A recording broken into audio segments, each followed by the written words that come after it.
So for me, as an anime fan and a manga fan and a fan of almost anything Japanese, period, uh, the for me the real fun begins with being able to affect the end product of these great properties. So I can choose the voice actors, the tone, the script, and rewrite things that I think may need rewriting for whatever particular reason. So having a direct, affecting directly the end product of these great properties is an honor and really exciting. But the other part that's kind of fun, I think, from a behind the scenes perspective, is that I get to look at all the scripts and see in red ink all the handwritten notes from the original writers in Japan and see that creative process. That's a huge privilege that I take really seriously and I really enjoy. And also kind of seeing all the extras, the extra artwork, the hand-drawn kind of sketches that lead to that final animation that that viewers get to see. As the editor of the manga, the graphic novel, the English version, I'm working really directly with the Japanese to English translation. And I think the fun thing is working that out. Japanese and English are very different languages in many respects. And when you're looking at a dramatic story or whatever, you need to be able to get certain ideas across or get certain lines delivered properly. It's not always a case of one-for-one translation. This word equals this word. You look in the dictionary and you go, okay, yes, that's true. This word means this in English, but what would a person actually say in that situation? Yeah.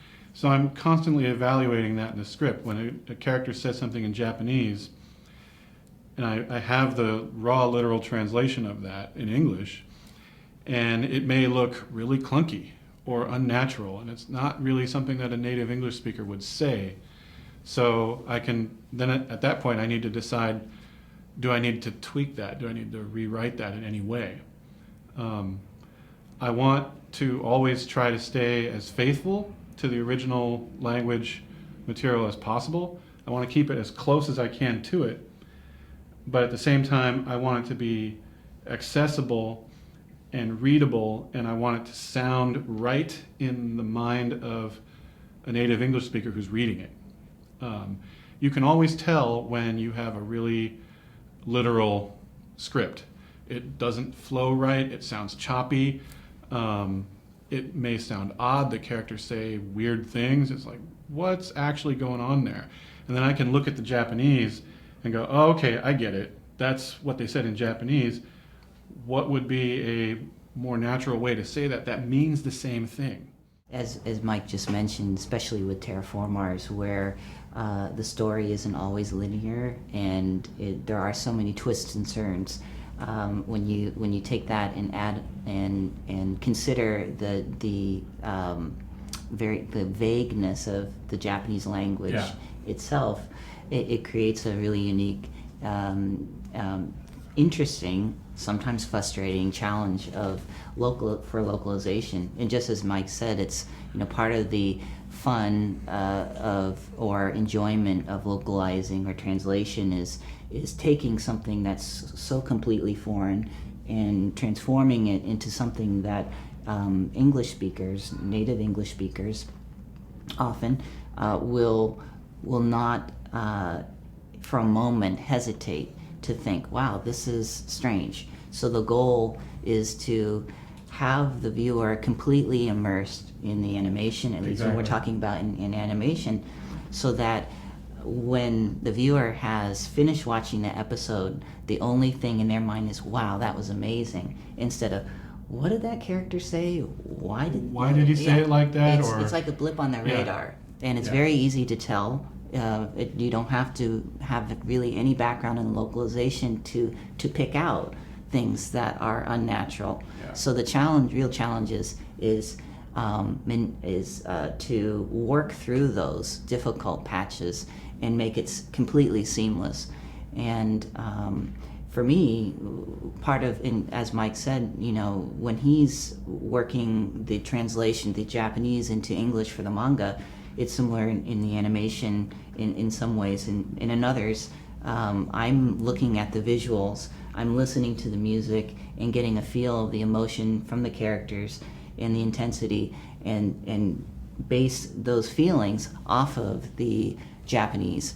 And while staying true to the actual story, mold it and manipulate it and knead it into something that really reflects the feeling of that. And when you're looking at the original Japanese, often the first maybe entry in a dictionary, if you were to look up a word, may be one thing, but it's the feeling isn't anywhere close to that. Yeah. And so it's not just picking word for word or finding even the right word, but sometimes it's rewriting an entire paragraph or page to make that seamless transition. Yeah. And to carry that emotion through in a way that the English speaker feels is natural. Like Matt just pointed out, you can look in the dictionary for the definition of a word and you find it, yeah. and you go, okay, yes, that's it. Mm-hmm. But you have to look at the context, Mm-hmm. and you have to look at the overall. You go from the word to the sentence to the context of the scene or whatever is going on, and that's where a less experienced or careful translator can run into issues by just doing it word for word. And that's the easy way out sometimes too. And you go, okay, yeah, well, that's right. That's what they said, literally. Yeah. But it's kind of weird. It's like running your hand over a smooth surface and you hit a little And you bump. notice something. And you notice yeah. it, Yeah. right? So sometimes I find myself reworking a particular line where if you translated it back into Japanese, it wouldn't come out the same. Exactly, yeah. But it means the same thing as what the character said.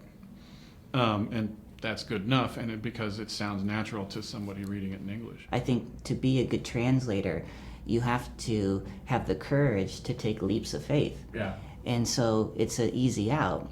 It's a very easy to say, well, this is what it says in the Japanese. It's strange, but that's what it says.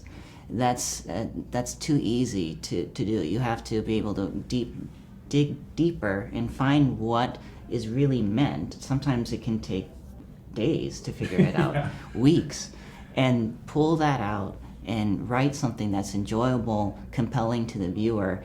And again, it can be very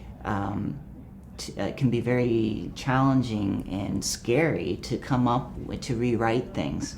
But you have to have that kind of leap of faith sometimes. Take that leap of faith to come up with something that is actually well written, or again full of emotion, or pulling the viewer in. And because it happens all the time, it's hard to pick like one thing. But I can say, though, Japanese, in Terra Formars at least, they liked, meaning that the original creator, the writer, I think sometimes likes to use things such as just as simple as that, sore, or kore, and there will be long sentences and paragraphs leading up to that. Well, what does that mean? It can mean anything.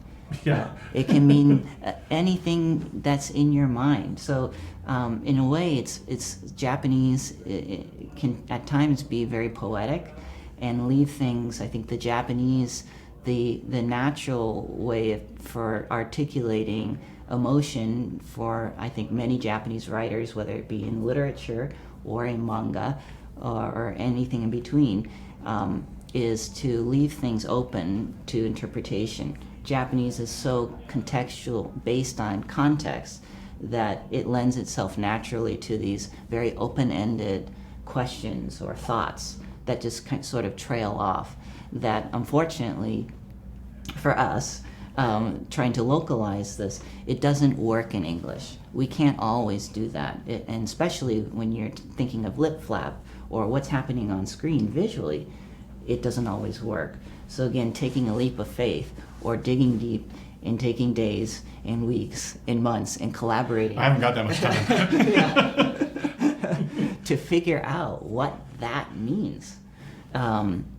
So that's a challenge. It's interesting, but it's a rewarding experience too. Well, Terraformers, is there's a mystery and a conspiracy going on. So just the nature of the story is not everybody is telling you everything that's going on. Yeah. People have hidden agendas. They're not going to give everything away all at once. The writer is, trying to foreshadow things, and so that can also make it hard in the story. It's like, okay, what are they talking about here? There's something that's being alluded to, but we don't know exactly what it is. And in case you think that just because I'm the manga editor getting the material right from Japan that I have some insight into what's coming, I do not. They don't tell us what's going on ahead. They're not giving me a series Bible or anything like that No. to explain where this is all going. And that can be a challenge in the translation because they'll be talking about something in a very elliptical way, and you're trying to figure out, what does this mean? Okay. What does this mean on Joseph's sword? Yeah, Why is it called this? And maybe you need Yeah. to, and the risk there is because sometimes you have to pin down these terms. You have to fix these terms in the script without knowing what they're referring to. And then later on, as you go along, you realize that, that actually wasn't what he was talking about, or that meant something different, or that was not actually this person's name, it's the name of a place or something, just something like that. Sometimes you get lucky and you guessed right, or sometimes you're off and then you need to go back and fix it, if you can, Like Matt said, he's lucky because he gets the whole thing after like 12 volumes. I'm getting it one volume at a time. That's really different. Yeah. So I think the manga series is up to volume 20 now. And I don't know what's going to happen in volume 21. I could not tell you. I could make some guesses, but I can't say for certain anything that's going to happen.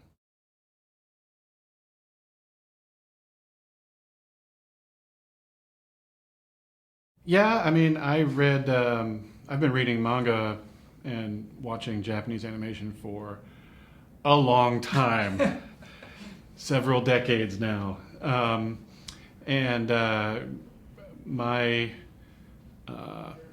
My interests are based in a lot of the classics that people know, things like Ranma One Half, Akira, Urusei Yatsura, things like that. I don't have as much time as I used to anymore, but I still like to watch Japanese movies. I still like to watch animation sometimes, and I still read manga. Actually, I read mostly the stuff that I'm working on. I don't have too much time to read anything else.